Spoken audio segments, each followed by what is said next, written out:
রমজান শুরু হওয়ার আগ থেকেই ঊর্ধ্বমুখী নিত্য প্রয়োজনীয় সহ সব ধরনের পণ্যের দাম। এর ফলে নাভিশ্বাস উঠে নগরবাসীর। তবে সময় যত গড়াচ্ছে আর রমজান মাসের মধ্য সময়ে এসে বাজারের সব ধরনের নিত্য প্রয়োজনের দাম কমতে শুরু করায় স্বস্তি প্রকাশ করেছে ভোক্তারা। বলে বাজারে এবার ভালো, মাছের দামও রিজনেবল, গোশতের দাম তো ন্যাচারালি বাজার সময় একটু বেশি থাকে, তাও আমি মনে করি যে অনেক রিজনেবল। চালের দামটা এটা একটু বেশি হয়ে গেছে। সবজির দামের তুলনায় স্থিতিশীলই আছে, মানে আমরা কিনতে পাচ্ছি। আর লেবুর দামটা একটু বেশি, তবে মাংসের দাম বরাবরের মতোই ঠিকঠাক। যদিও চাল, ভোজ্য তেল, মাছ ও লেবুর দাম বেশ চড়া, তবে প্রত্যাশা সহসাই কমে যাবে এসব পণ্যের দাম। আর চালের 50 কেজির বস্তায় বেড়েছে 250 থেকে 300 টাকা। বেড়েছে নদীর মাছের দামও।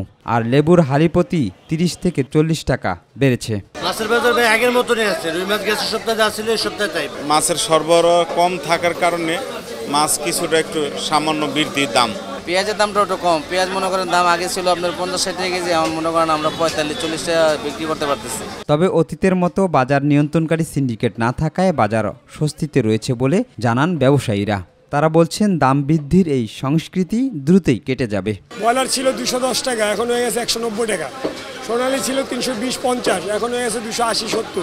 সবজির দাম আগের থেকে কমছে, সবজির দাম বাড়ে নাই। কোনো কিছুর দামই বাড়ে নাই, বরং আরও কমছে। আর সব কিছুর দাম মোটামুটি স্বাভাবিক আছে অন্যান্য বছরের তুলনায়। অন্যান্য নিত্য প্রয়োজনীয় পণ্যের মতো সব ধরনের পণ্যের দাম ক্রেতা সাধারণের হাতের নাগালের মধ্যে আসবে, এমনটাই প্রত্যাশা সচেতন মহলের।